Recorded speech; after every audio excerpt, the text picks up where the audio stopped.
Welcome to our channel. Imagine a cold, foggy night in Victorian London. The gas lamps flicker weakly against the darkness. In the shadows between grand mansions and grimy alleyways, small figures huddle together for warmth. These aren't stray animals.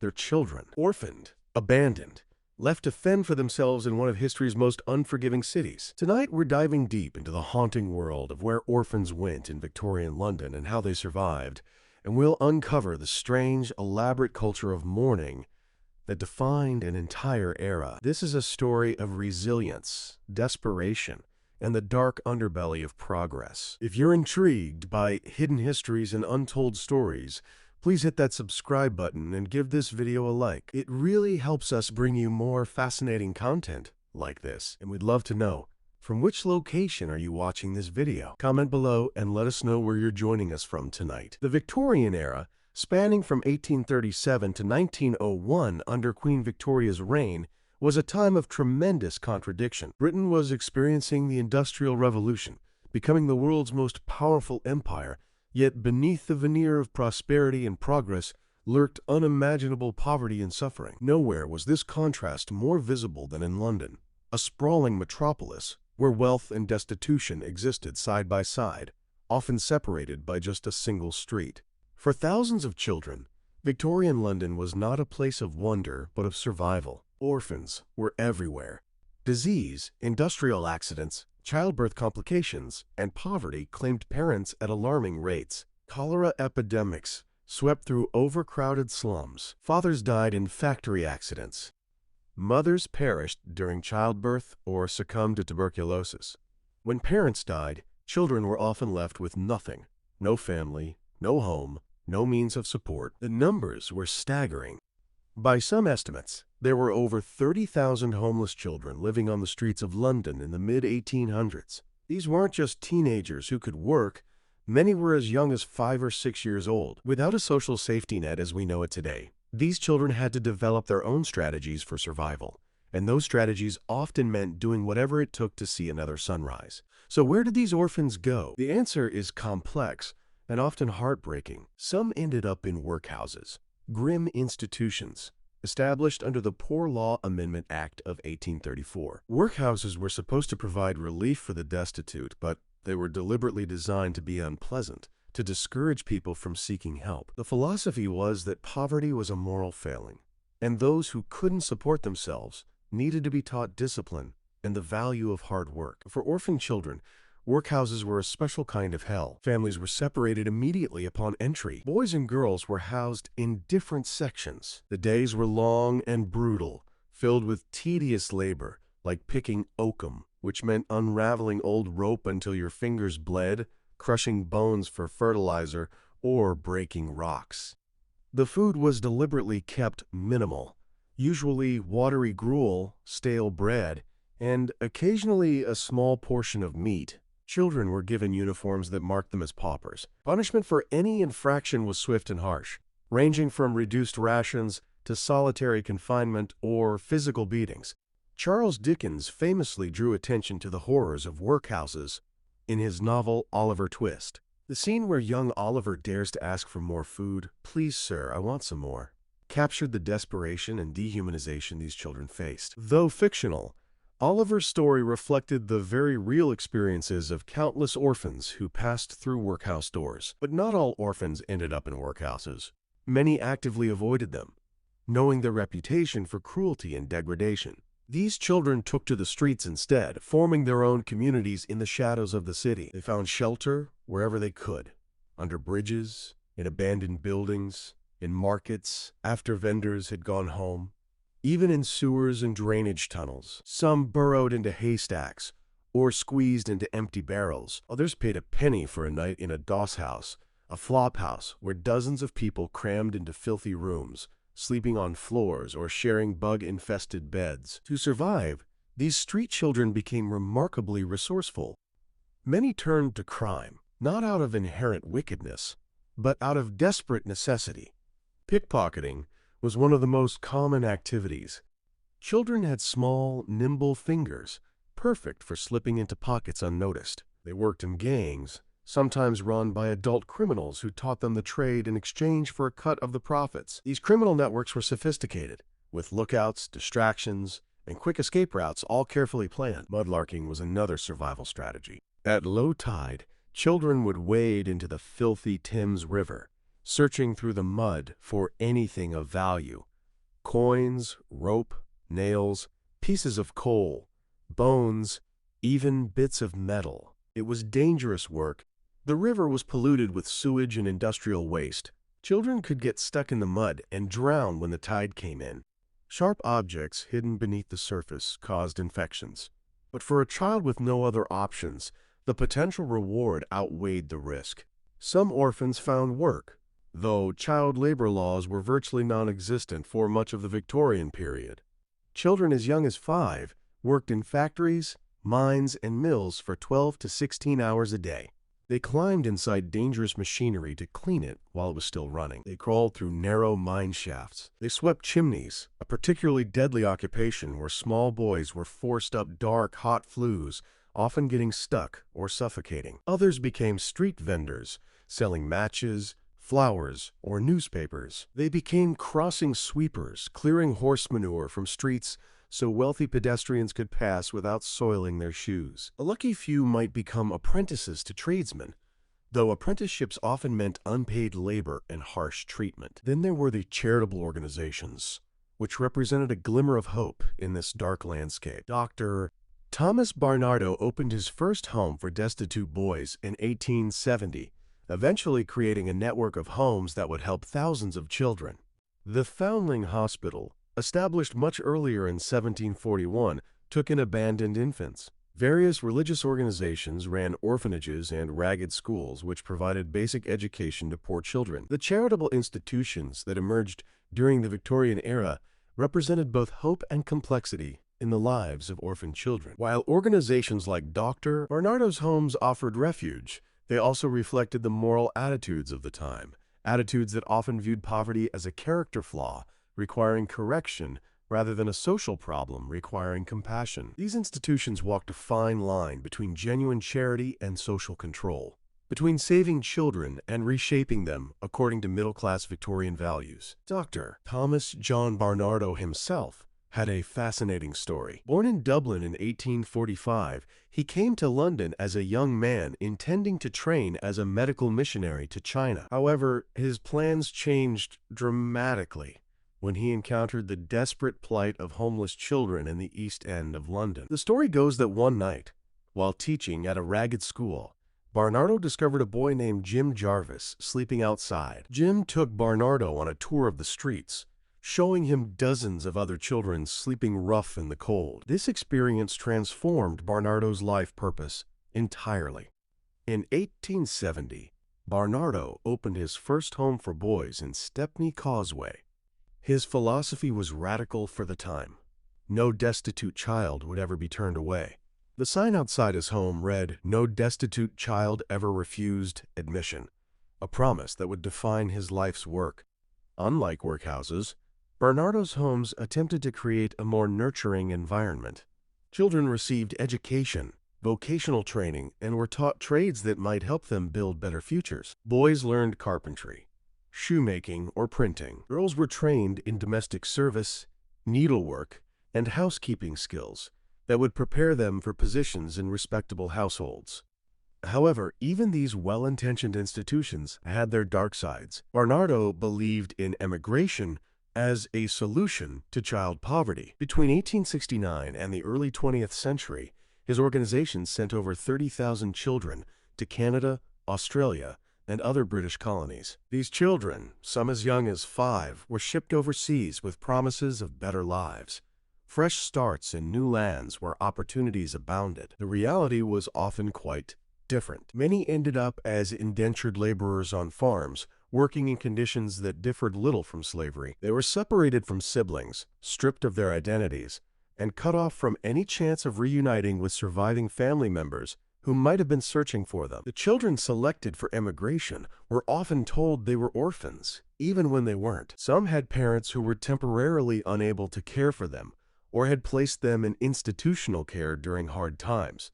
intending to reclaim them later. These parents would return to find their children gone, shipped to the other side of the world with no forwarding information. The trauma of these forced emigrations would echo through generations, creating what would later be recognized as a significant historical injustice. Other charitable organizations operated with similar mixed results. The Foundling Hospital, which had been accepting abandoned babies since the 18th century, had strict admission criteria. Mothers had to prove they were of previously good character, who had fallen into misfortune through a single lapse in judgment.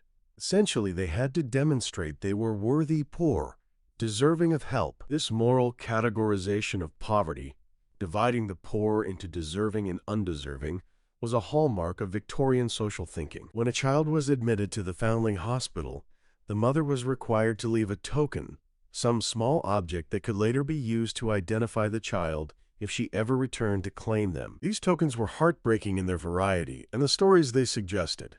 Buttons, fabric scraps, coins, ribbons, small pieces of jewelry, handwritten notes. Each represented a mother's desperate hope that circumstances would change, that she might someday be reunited with her baby. The Foundling Hospital Museum today houses thousands of these tokens, silent witnesses to countless tragedies. The Ragged Schools represented another charitable approach to the orphan crisis. These were free schools established to provide basic education to destitute children who otherwise would receive none. The term ragged referred to the children's clothing, which was often little more than tattered rags. The first Ragged School was opened in 1818 by John Pounds, a Portsmouth cobbler who taught children in his workshop. The movement grew throughout the Victorian era, with the Ragged School Union, founded in 1844, coordinating efforts across London. These schools faced enormous challenges.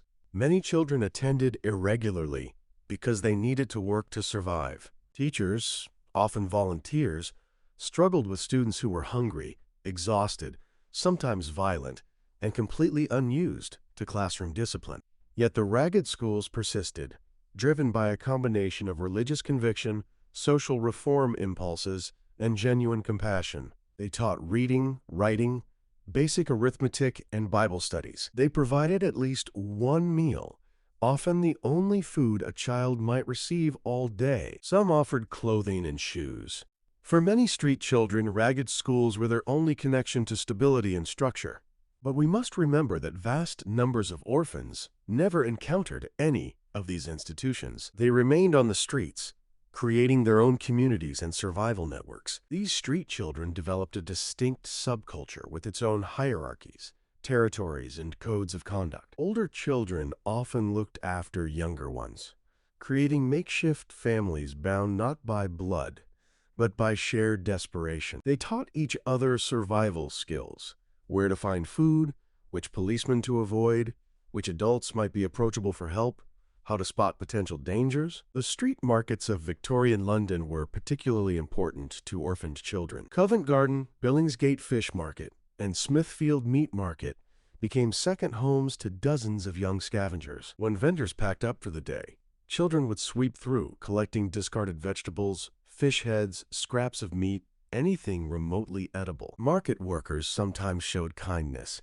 deliberately leaving behind slightly damaged goods they knew would be collected. Other times they were hostile, viewing the children as vermin to be driven away. Some orphans became part of the entertainment economy. Victorian London had an insatiable appetite for spectacle and amusement, and children found ways to profit from this. They became street performers, acrobats, singers, dancers, anything that might convince passers-by to toss a coin.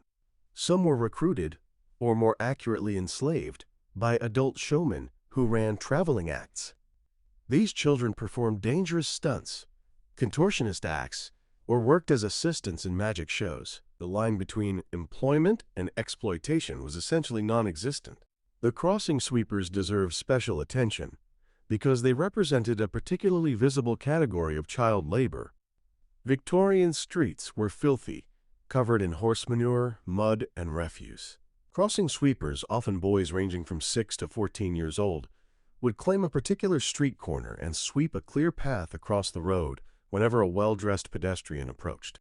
If they were lucky, the pedestrian would tip them a penny or halfpenny. If they were unlucky, they'd be ignored or even kicked aside. These boys developed sophisticated understandings of human nature and social dynamics. They learned to read clothing and demeanor to predict who might be generous. They knew which times of day brought the most profitable traffic. They defended their territories fiercely against other sweepers. Some older boys ran small gangs of younger sweepers, taking a cut of their earnings in exchange for protection and prime corner assignments.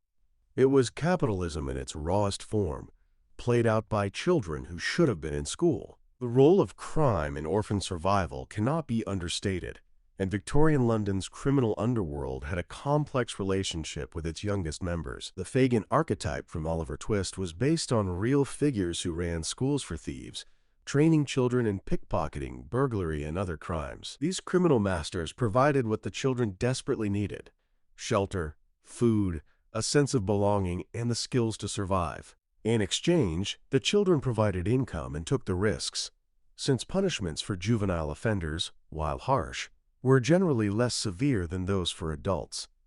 However, we must be careful not to romanticize these arrangements. The criminal trainers were not benevolent father figures but exploiters who profited from child labor in its most illegal form. Children who failed to bring in sufficient earnings faced beatings, starvation, or expulsion back to the streets. Those who were caught faced transportation to penal colonies, imprisonment in hulks, rotting prison ships anchored in rivers and harbors, or incarceration in juvenile reformatories that were often as brutal as adult prisons. The juvenile justice system of Victorian England was slowly evolving throughout this period. Early in the era, children as young as 7 could be hanged for theft. Public opinion gradually shifted, influenced by reformers who argued that children were products of their environment and could be rehabilitated. Reformatories and industrial schools were established as alternatives to adult prisons, though conditions in many were scarcely better. Children performed hard labor, received minimal education, and faced corporal punishment for infractions. As night falls over our story of Victorian orphans, we see a picture far more complex than simple victimhood or romantic survival tales. As night falls over our story of Victorian orphans, we see a picture far more complex than simple victimhood or romantic survival tales. These children existed in a world that simultaneously pitied and punished them, a society that wrung its hands over their plight while building systems that perpetuated their suffering. To truly understand their experience, we must also examine the broader cultural context in which they lived, particularly the Victorian obsession with death and mourning that created both opportunities and challenges for orphan children. Victorian England had a peculiar, almost pathological relationship with death. This wasn't merely acknowledgement of mortality's inevitability, but rather an elaborate cultural performance that touched every aspect of society. Death rates were high. Infant mortality was staggering. Nearly 1 in 4 children died before their 5th birthday, and disease could sweep through households with terrifying speed. Perhaps because death was so common, the Victorians developed increasingly complex rituals to process grief and demonstrate respectability. These rituals, ironically, created an entire industry that sometimes employed the very children orphaned by the deaths the rituals commemorated. The mourning customs of Victorian England were extraordinarily detailed and rigidly enforced, particularly for women. When a husband died, a widow entered deep mourning, a period lasting at least 1 year, during which she wore only black clothing made from non-reflective fabrics like bombazine or crepe. Her jewelry was restricted to jet, a fossilized wood that was appropriately somber. She couldn't attend social events, theaters, or parties. Even her stationery had to have black borders. After the first year, she might progress to half mourning, introducing shades of gray and eventually purple, but the entire mourning period could extend 2 years or more. The rules were somewhat less strict for men, but still demanding. Children, too, were expected to wear mourning clothes, though the duration varied by age and relationship to the deceased. This created an enormous demand for mourning goods: black fabric, mourning jewelry, black bordered handkerchiefs and stationery, mourning cards, death masks, and elaborate funeral accoutrements. An entire industry rose to meet this demand, and orphaned children found themselves both subjects and servants of this death-obsessed culture. Some orphans found employment in mourning warehouses, shops that specialized in funeral goods and mourning attire. These establishments needed cheap labor for various tasks: cutting fabric, sewing black armbands, assembling mourning cards, running errands to deliver orders to grieving families. The work was tedious and the hours long, but it was preferable to many alternatives. At least it was indoors, relatively safe, and provided a small wage. More visibly, orphan children became mourning attendants at funerals, particularly for wealthy families who wanted to display their grief and respectability through elaborate ceremonies. Poor children, often from orphanages or workhouses, would be dressed in black suits or dresses and hired to walk in funeral processions. These children, called mutes, would stand or walk in solemn formation, adding gravitas and pathos to the spectacle.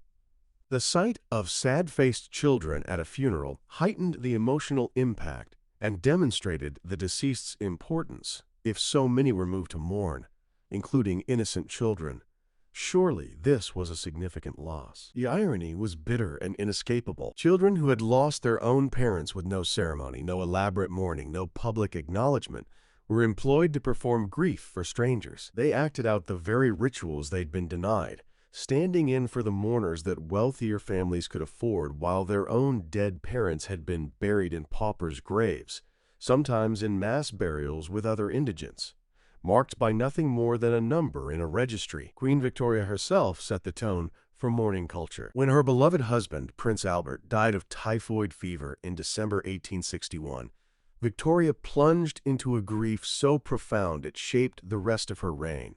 She wore black mourning clothes for the remaining 40 years of her life.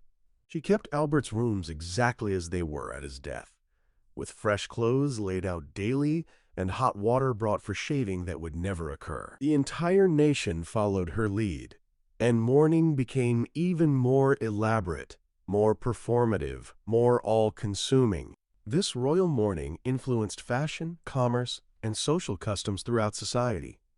Towns like Whitby in Yorkshire prospered from jet mining, as demand for mourning jewelry skyrocketed. Photography studios specialized in post-mortem photographs, posing the deceased, often children, as if they were merely sleeping, creating final images for grieving families. These photographs are haunting to modern eyes. Children propped in chairs, held by hidden family members, eyes sometimes painted onto closed lids to create the illusion of life. For orphans, this culture of mourning meant navigating a society obsessed with proper grief, while their own losses went unacknowledged. There were no mourning periods for workhouse children who lost friends to disease. No black armbands for street children whose companions froze to death in winter. No elaborate funerals for those who died in factory accidents or chimney fires. The disparity between how the wealthy mourned and how the poor died was a daily reminder of their place in the social hierarchy. Yet some orphans found unexpected opportunities within this morbid culture. Memorial photographers sometimes employed children as assistants, helping to position bodies or hold equipment. Stonemasons hired boys to help carve headstones and monuments. Flower sellers did brisk business near cemeteries, and orphan children would gather wildflowers to sell to visitors. Every aspect of the death industry created small economic niches that desperate children could exploit. The physical spaces of death also became part of orphan geography. Victorian cemeteries, designed as park-like spaces during the cemetery reform movement, became places where street children could find temporary refuge. The newer cemeteries, like Highgate, Kensal Green, and Brompton, were landscaped with trees, paths, and monuments that provided shelter and hiding places. Cemetery workers sometimes showed kindness to children found sleeping among the graves, perhaps moved by the poignancy of orphans sheltering among the dead.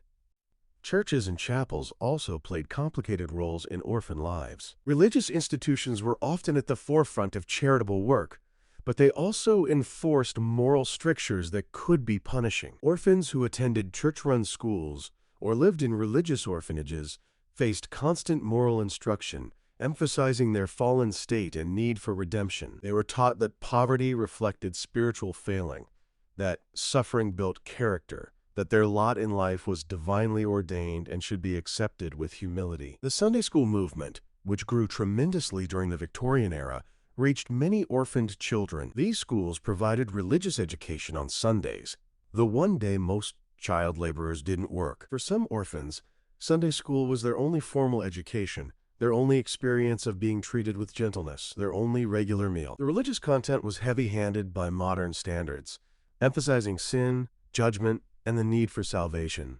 But it also provided community, and a sense that someone cared whether they lived or died. Hymns sung in these Sunday schools often reflected the era's attitudes toward childhood suffering. Songs like "There is a Happy Land" promised heavenly reward for earthly suffering, essentially telling poor children that their miserable lives would be compensated in death. This was both comfort and social control, encouraging acceptance of unjust conditions, rather than rebellion against them. Some orphans internalized these religious teachings deeply, finding genuine solace in faith. Others went through the motions to access the material benefits, food, clothing, shelter, that religious organizations provided. Still others developed a cynical understanding that religion was another system to navigate, another performance required for survival. The concept of the deserving versus undeserving poor was deeply embedded in Victorian religious charity. Organizations carefully vetted recipients, investigating their moral character, their work history, their drinking habits, their sexual propriety. Orphans whose parents had died of alcoholism might be rejected as coming from morally suspect backgrounds. Children born outside marriage faced severe stigma, labeled bastards, and treated as evidence of their mother's sin. This moral categorization extended to how orphans were treated within institutions. Children whose parents had been respectable working people who fell on hard times might receive better treatment than those whose parents had been criminals or prostitutes. Yet the children themselves were innocent victims of circumstances entirely beyond their control. The Victorian inability or unwillingness to separate children from their parents' perceived moral failings caused immense additional suffering. Meanwhile, public attitudes toward orphans were contradictory. Sentimental literature portrayed orphans as innocent waifs whose suffering touched hearts and inspired charity.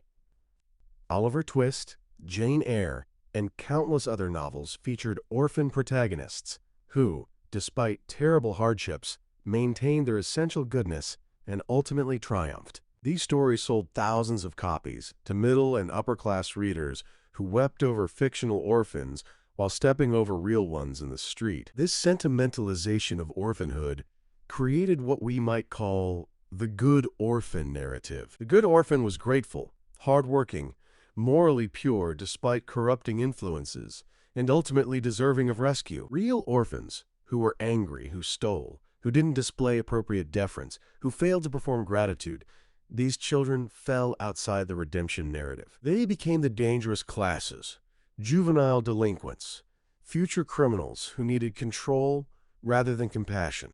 Social reformers like Henry Mayhew documented the lives of London's poor in unprecedented detail. Mayhew's London Labor and the London Poor, published in the mid-19th century, included extensive interviews with street children, crossing sweepers, mudlarks, and young criminals. His work revealed the intelligence, resourcefulness, and humanity of children whom society had written off. Yet even Mayhew's sympathetic treatment couldn't fully escape Victorian moral categories and assumptions about class and character. As our understanding deepens of the orphan experience in Victorian London, we begin to see how institutions, culture, and economics intersected to create a system that was simultaneously aware of child suffering and structurally incapable of adequately addressing it. As our understanding deepens of the orphan experience in Victorian London, we begin to see how institutions, culture, and economics intersected to create a system that was simultaneously aware of child suffering and structurally incapable of adequately addressing it. The Victorian period was marked by profound cognitive dissonance, a society that proclaimed itself the height of civilization while tolerating conditions for its most vulnerable that we would today recognize as systematic abuse. To comprehend this paradox, we must examine the economic forces that both created orphans and determined their fate. The Industrial Revolution, which transformed Britain from an agricultural society into an industrial powerhouse, was both the cause of and the context for the orphan crisis. Factories, mills, mines, and workshops needed workers, and they needed them cheap. Children represented the cheapest labor available. Small, obedient, unable to organize or demand better conditions, children were ideal workers for the new industrial economy. Orphans, with no parents to protect them or question their treatment, were especially vulnerable to exploitation. Textile mills in the north of England, in cities like Manchester, Bradford, and Leeds, actively recruited orphans from London workhouses. Mill owners would arrive at workhouses, inspect the children like livestock, and select the healthiest specimens. These children were then transported north, essentially sold into industrial servitude. The workhouse authorities were often happy to cooperate because it reduced their burden of caring for the children. The transaction was framed as opportunity. These children would learn a trade and become productive members of society. The reality was brutal. In the mills, orphan children worked 12 to 16 hours daily, sometimes longer during peak production periods. They operated dangerous machinery, crawling under moving equipment to tie broken threads or clear jams. Exhaustion was constant. To keep drowsy children awake, overseers used various methods: cold water thrown in faces, beatings with leather straps, or in some documented cases, allowing them to work while walking on treadmills attached to machinery, so that any lapse into sleep would immediately cause them to fall. Accidents were horrifyingly common. Children lost fingers, hands, even limbs in the machinery. The air in textile mills was deliberately kept humid to prevent thread breakage, creating conditions perfect for respiratory diseases. Cotton dust filled lungs, causing brown lung disease that would kill workers young. The noise was deafening, leaving many children with permanent hearing damage. Malnutrition stunted growth, and the lack of sunlight caused rickets and other diseases. The children lived in dormitories attached to the mills, sleeping in shifts in beds that were never cold, because as one shift rose to work, another would take their place in the still warm bedding. Food was minimal and poor quality, usually porridge, bread, and occasionally a thin soup. Any misbehavior resulted in punishment: reduced rations, solitary confinement, beatings, or being locked in dark cellars overnight. Some mill owners genuinely believed they were providing opportunity. They pointed to the fact that children received food and shelter, which was more than they had on London's streets. They argued that hard work built character and that these children were learning valuable skills. A few more progressive mill owners did provide better conditions, schooling, and genuinely tried to prepare children for better futures. But these were exceptions in a system built on exploitation. Mining presented even worse conditions. Children as young as 5 worked underground in coal mines, performing jobs that adults couldn't or wouldn't do. Trappers sat alone in pitch darkness for 12-hour shifts, opening and closing ventilation doors as coal carts passed. The isolation was psychological torture, and children reported being terrified of rats, ghosts, and the oppressive darkness.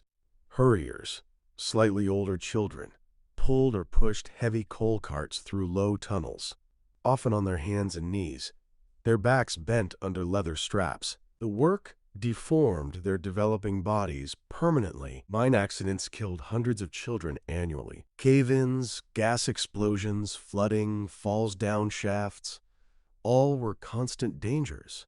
Children drowned in underground water accumulations, were crushed by falling rocks, or suffocated from bad air. When disasters occurred, orphans were often not even identified by name in casualty lists, simply recorded as pauper children, their deaths noted with the same bureaucratic indifference that had marked their lives. Chimney sweeping deserves particular attention because it exemplified how Victorian society could simultaneously acknowledge an evil and allow it to continue. The use of climbing boys, children who were forced to climb inside chimneys to clean them, was widely recognized as cruel. Yet the practice continued for decades despite reform efforts, because property owners preferred the thoroughness of a child climbing inside a chimney to the less effective mechanical brushes. Master sweeps, often former climbing boys themselves, would acquire orphans from workhouses or directly from desperate parents. The children, typically between 4 and 7 years old when they started, were small enough to fit inside the narrowest flues. They climbed naked, or nearly so, because clothing would catch on the rough brickwork. Their knees and elbows became hardened and scarred from constant scraping against hot, abrasive surfaces. The work was terrifying. Chimneys were dark, tight, sometimes still hot from fires. Children could become stuck, unable to move up or down, sometimes dying of asphyxiation before they could be freed. Some sweeps deliberately lit small fires beneath stuck children to force them to climb higher.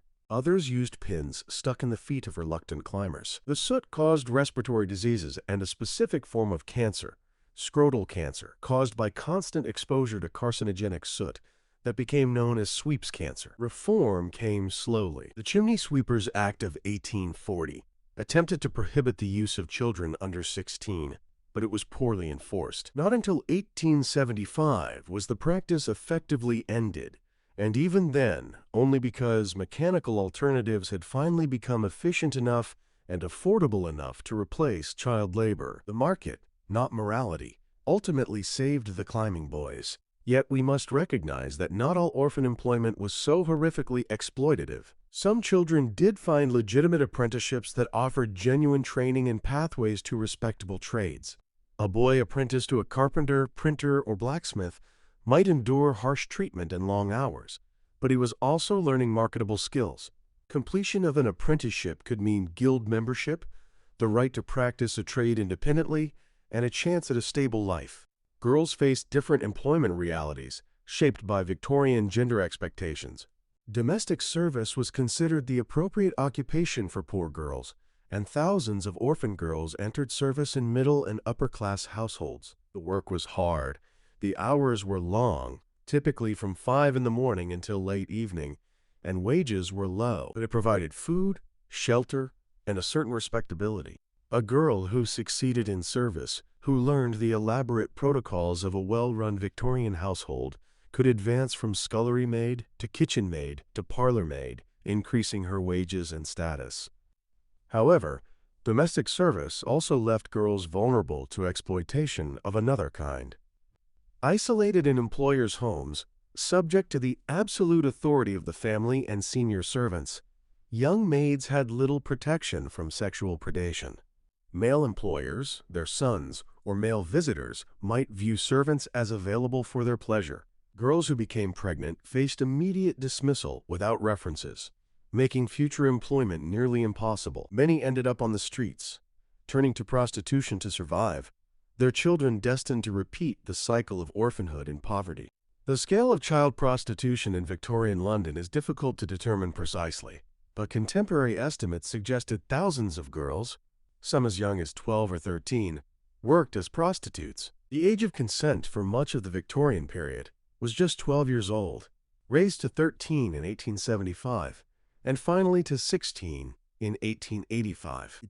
Stead created public outrage with exposés like The Maiden Tribute of Modern Babylon, which documented how easily a child could be procured for prostitution. Stead actually purchased a 13-year-old girl from her mother for £5 to prove his point, an act that, while intended to expose the system, raises its own ethical questions. Orphan girls were particularly vulnerable to sexual trafficking because they had no protectors. Procurers knew where to find them: at workhouses, on the streets, at hiring fairs where servants sought positions. A well-dressed woman might approach a desperate orphan girl, offering employment as a servant in a fine house. The girl, eager for respectable work, would go willingly, only to find herself locked in a brothel. Some girls were drugged and raped to break their resistance. Others were told they owed debts for food and lodging that could only be repaid through prostitution. The trap, once sprung, was nearly impossible to escape. Rescue homes and reformatories for fallen women existed, but they operated on strict moral principles that many girls found as oppressive as their previous situations.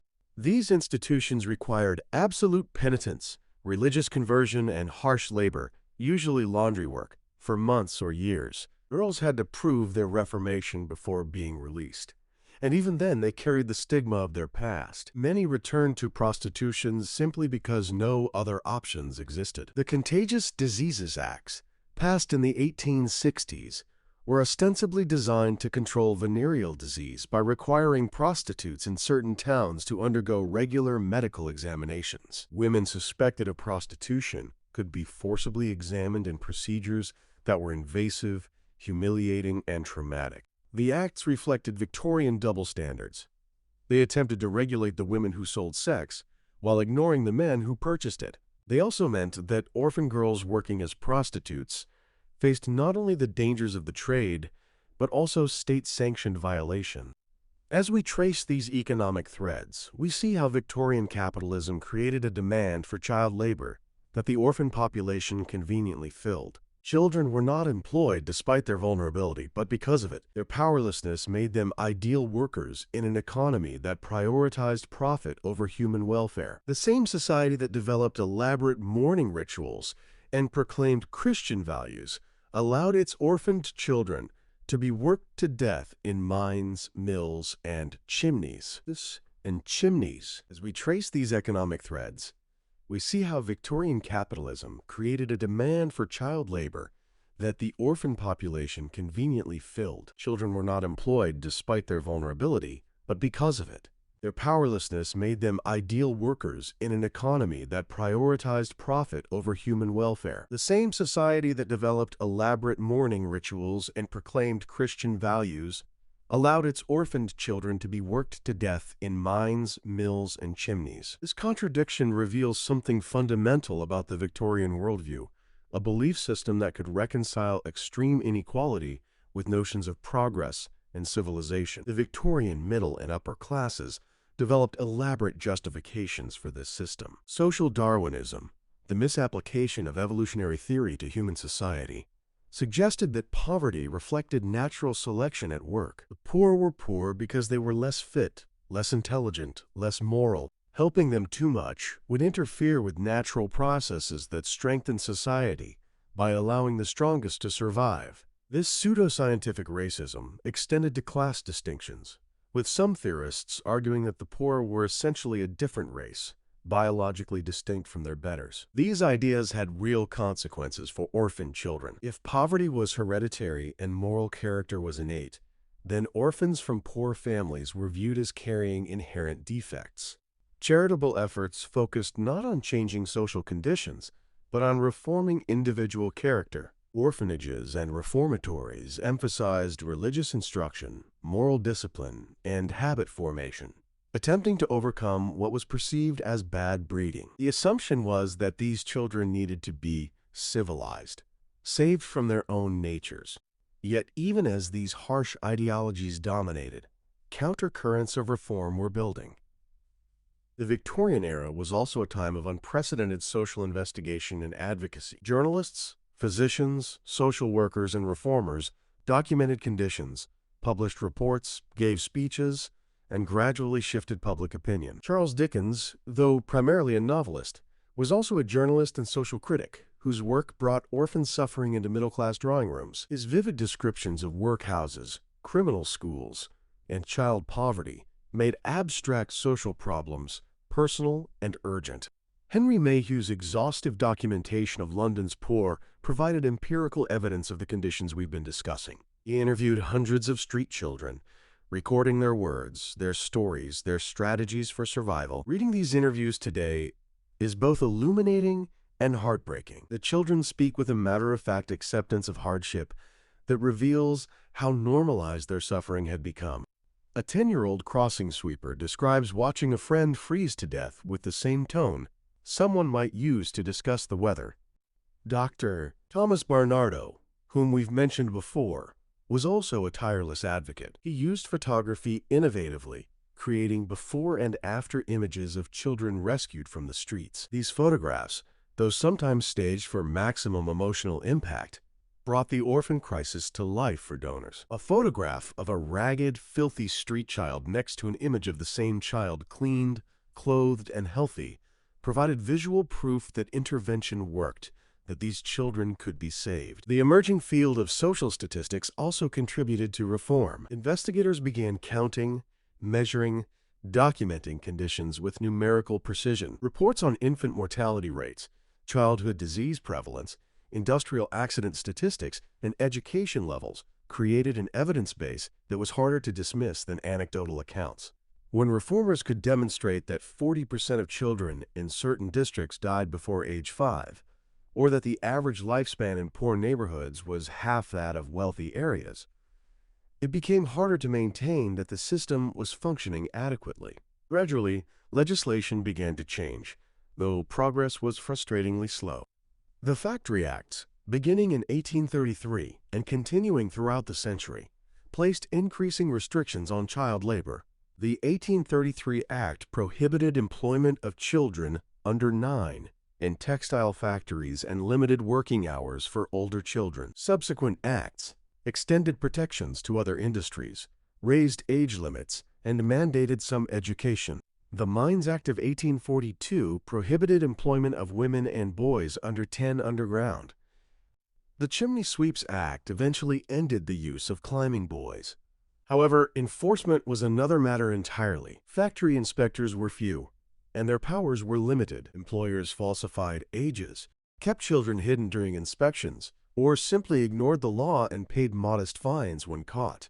Many orphan children had no birth certificates or other documentation, making age verification nearly impossible. A small, malnourished 12-year-old might pass for 9 and continue working illegally. The gap between law and practice remained substantial. Education reform also progressed, though again slowly. The ragged schools we discussed earlier were supplemented by other initiatives. The Education Act of 1870 made elementary education available to all children, though not yet compulsory or free. The 1880 Act made school attendance compulsory for children aged 5 to 10. The 1891 Act made elementary education free. These changes meant that by the end of Victoria's reign, working-class children, including orphans, had access to basic education that previous generations had lacked. Yet access didn't automatically translate to attendance. Children from impoverished families, including orphans, often couldn't afford to give up even the meager wages child labor provided. They attended school irregularly, if at all, arriving exhausted from work, hungry, unable to concentrate. Teachers faced classrooms of 50 or more students with vastly different skill levels and backgrounds. The curriculum was basic, emphasizing reading, writing, arithmetic, and religious instruction. For most working-class children, education ended at age 11 or 12 when they left to work full-time. Still, even limited education opened possibilities. Literacy was a valuable skill in an increasingly bureaucratic, commercial society. A child who could read and write had options beyond manual labor. They might become clerks, shop assistants, or telegraph operators. Girls might find positions as governesses or teachers. Education became a pathway, however narrow, to social mobility. The late Victorian period also saw the development of new approaches to child welfare. The concept of fostering, placing orphan children with families rather than in institutions, began to gain support. Boarding out, as it was called, was thought to provide more normal childhoods than institutional care. Poor families were paid small amounts to take in orphan children, providing them with family environments while generating income for the foster families. This system had mixed results. Some foster families genuinely cared for their charges, integrating them into family life. Others viewed boarded-out children primarily as income sources, providing minimal care while collecting payments. The children were sometimes treated as servants, doing household labor in exchange for their keep. Supervision was inconsistent, and abuse occurred. Nevertheless, fostering represented a philosophical shift, an acknowledgement that institutions weren't ideal environments for raising children. Adoption, in the modern legal sense, didn't exist in Victorian England. Children might be informally adopted, taken into families and raised as their own, but there was no legal framework establishing parental rights and responsibilities. This left children vulnerable. They could be reclaimed by biological relatives or abandoned by adoptive families with no legal recourse. Not until the 20th century would formal adoption laws provide security and legal standing to these arrangements. As the 19th century drew to a close, another significant development emerged: the recognition of childhood as a distinct life stage deserving special protection. This seems obvious to us now, but it represented a profound shift in thinking. Earlier in the Victorian period, children were often viewed as small adults who should contribute economically as soon as possible. By the 1880s and 90s, reformers increasingly argued that childhood should be a time of protection, education, and development, not labor and exploitation. This new conception of childhood was reflected in literature, art, and popular culture. Images of innocent, cherubic children became ubiquitous. Childhood was sentimentalized and idealized in ways that created emotional pressure to protect children from harm. Of course, this ideal childhood was based on middle-class experiences, where children had leisure, toys, education, and parental care. Working class and orphan children remained far from this ideal, but at least the ideal existed, providing a standard against which reality could be measured and found wanting. Organizations dedicated specifically to child protection began to appear. The Society for the Prevention of Cruelty to Children, later the National Society for the Prevention of Cruelty to Children, or NSPCC, was founded in 1884. It investigated reports of child abuse and neglect, prosecuted offenders, and removed children from dangerous situations. The very existence of such an organization reflected growing consensus that children had rights and that society had obligations to protect them. The NSPCC's work revealed the extent of child abuse and neglect that had previously been ignored or accepted as private family matters. Their inspectors documented cases of starvation, brutal beatings, sexual abuse, and extreme neglect. They intervened in situations where children were being tortured, sold, or worked to death. Their campaigns for stronger child protection laws gradually succeeded, though resistance from those who viewed parental authority as absolute was substantial. The question of orphan emigration, which we touched on earlier, became increasingly controversial as the century ended. While proponents still argued that sending children to the colonies offered fresh starts and opportunities, critics pointed to the reality that many immigrated children faced exploitation, abuse, and lifelong trauma. Reports filtered back of children working in conditions little better than slavery, of siblings separated and never reunited, of children who died far from home with no one to mourn them. Some emigrated orphans did find better lives. They established farms, raised families, and built new futures in Canada,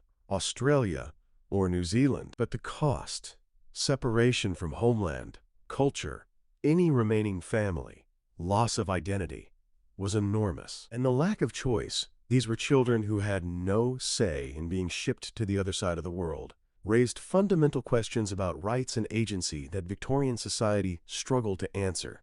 Photography's role in documenting and shaping perceptions of orphan life deserves further consideration. The camera was still relatively new technology during much of the Victorian era, and its ability to capture reality with unprecedented accuracy made it a powerful tool for social reform. Photographs of street children, factory workers, and slum conditions brought distant suffering into immediate focus. Unlike illustrations or written descriptions, photographs carried evidential weight. This was real. This happened. These children existed. Photography's role in documenting and shaping perceptions of orphan life deserves further consideration. The camera was still relatively new technology during much of the Victorian era, and its ability to capture reality with unprecedented accuracy made it a powerful tool for social reform. Photographs of street children, factory workers, and slum conditions brought distant suffering into immediate focus.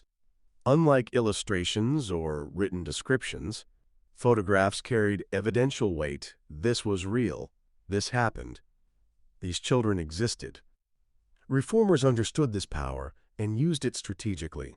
Dr. Barnardo's before and after photographs became particularly famous, or perhaps infamous. He would photograph children when they first arrived at his homes, deliberately emphasizing their ragged state, their dirt, their desperation. Then, after weeks or months of care, he would photograph them again, now clean, properly dressed, healthy-looking. These paired images were powerful fundraising tools, visual proof that charitable donations made tangible differences. However, critics accused Barnardo of staging these photographs.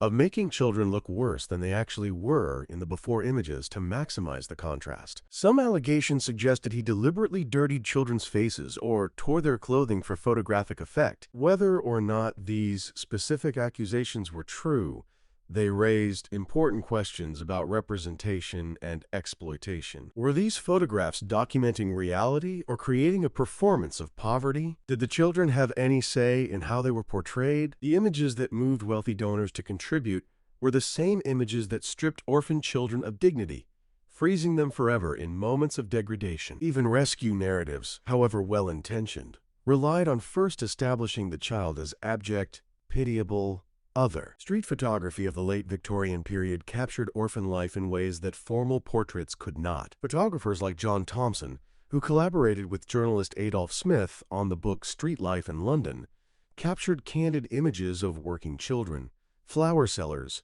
shoeshine boys, crossing sweepers, all pursuing their survival strategies in the city's public spaces. These photographs showed children not as passive victims awaiting rescue, but as active agents, however constrained their choices, navigating complex urban environments. The children in these photographs look directly at the camera, with expressions that defy simple categorization. Some appear wary, others defiant. Still others seem curious about the strange apparatus pointed at them. They're not performing gratitude or degradation, but simply existing, caught in moments of their actual lives. These images complicate the narratives of helpless orphans or irredeemable street criminals, revealing instead the full humanity of children doing what humans do, adapting, surviving, finding moments of joy even in difficult circumstances. As we approach the end of the Victorian era, we can trace genuine improvements in orphan life, though progress remained uneven and incomplete. By 1900, child labor was increasingly regulated, education was mandatory and free, charitable organizations had expanded, the worst abuses of the workhouse system had been addressed, and social attitudes toward childhood had shifted significantly. An orphan in 1900 faced better odds than one in 1840, though their situation was still far from secure or just. The legacy of Victorian orphan experiences extended well into the 20th century and continues to resonate today. The children who survived their Victorian childhoods carried physical and psychological scars throughout their lives. Malnutrition in childhood caused permanent stunting and health problems. Industrial accidents left amputees and the disabled struggling in a society with minimal support systems. The trauma of abandonment, abuse, and exploitation shaped personalities, relationships, and life choices in ways that rippled through generations. Some former orphans succeeded spectacularly, their survival skills and determination translating into business success or professional achievement. They became living proof of the bootstrap narrative, demonstrating that poverty could be overcome through hard work and character. However, for every success story, there were dozens of quieter lives, people who survived but never thrived, who carried their childhood deprivations forward into stunted, difficult adulthoods. The institutional legacy was equally mixed. Organizations like Barnardo's continued operating well into the modern era, evolving with changing social needs and understanding. The reforms achieved during the Victorian period, child labor restrictions, compulsory education, child protection laws, became foundations for further progress. The very concept that children deserve special protection and that society bore responsibility for orphan children was Victorian in origin, however imperfectly that concept was initially implemented. Yet we must also acknowledge the damage done by Victorian approaches to child welfare. The emphasis on moral reformation over material support, the categorization of children as deserving or undeserving based on their parents' perceived character, the use of institutions that prioritized order and discipline over emotional well-being, the forced emigration that separated thousands of children from their homeland and culture, all these created harm that persisted for generations. The workhouse system, though gradually reformed, wasn't fully dismantled until well into the 20th century. The stigma of the workhouse, the fear it inspired, the damage it inflicted on those who passed through it, became part of British working-class memory and identity. Even today, elderly Britons sometimes express anxiety about ending up in care homes, echoes of ancestral fears of the workhouse. The story of Victorian orphans illuminates broader truths about how societies function, about the relationship between economic systems and human welfare, about the power of ideology to justify or challenge suffering, about the possibilities and limitations of reform within existing structures. Victorian Britain was capable of recognizing child suffering, documenting it extensively, feeling genuine compassion about it, and yet perpetuating systems that caused it, because those systems served economic and social functions that powerful interests were unwilling to surrender. We see this pattern repeated throughout history and in our own time. Awareness of suffering coexisting with structures that perpetuate it, charity offered as substitute for justice, individual solutions proposed for systemic problems, the vulnerable blamed for their vulnerability. The Victorian orphan experience is not simply historical curiosity, but cautionary tale and mirror, reflecting dynamics that persist in different forms. The children themselves, those thousands of Victorian orphans who navigated impossible circumstances with whatever resources they could muster, deserve our recognition not as passive victims or cautionary examples, but as individuals who lived complete, complex lives under extraordinarily difficult conditions. They loved and hoped and dreamed. They formed friendships and communities. They found moments of joy and beauty even in the darkest circumstances. They survived, and in surviving, they demonstrated the resilience of the human spirit in the face of systemic cruelty. Their stories, both the documented ones and the countless lost ones, the children whose names were never recorded, whose lives left no trace in the historical record, matter. They matter because every child matters, because suffering deserves acknowledgement, because we learn who we are and what we value by examining how societies treat their most vulnerable members. As we close this exploration of where orphans went in Victorian London and how they survived, and the strange culture of mourning that surrounded them, we're left with questions as much as answers. How do we build societies that protect all children, not just those born into privilege? How do we balance economic efficiency with human dignity? How do we move from charity to justice, from pity to solidarity? What obligations do we bear to those whose labor and suffering enabled the prosperity we now enjoy? Victorian orphans helped build the modern world. They worked in the factories that produced the textiles, the coal, the goods that fueled industrial expansion. They swept the streets and cleaned the homes that allowed wealthier citizens to live in comfort. They served as the labor force that made Victorian prosperity possible. Their contributions, extracted under coercion and desperation rather than freely given, deserve acknowledgement.